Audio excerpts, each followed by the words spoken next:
பசிக்குது வீட்டுக்குள்ள என்ன இருக்கு பார்க்கலாமா? வாங்க பீச்சுக்கு போகலாம். ஆன்ஸ்ல இருக்கு பள்ளம் ஏதாச்சும்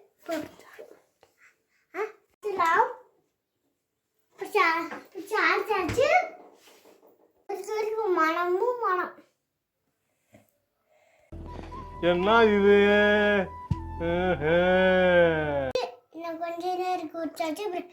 அப்புறம் இன்னும் இன்னும் கொஞ்சோன்னு இருக்கு, உரிக்கலாம், அங்கே வைக்கலாம். மனமும் மனம் எவ்வளவு சுவையா இருக்கு பாருங்க.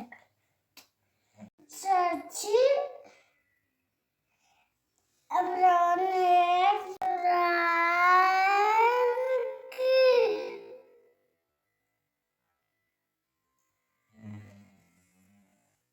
பிடிச்சிருந்தா லைக் பண்ணுங்க, ஷேர் பண்ணுங்க, அன்னைக்கான கிளிக் பண்ணுங்க, அன்னைக்கான கிளிக் பண்ணுங்கள்.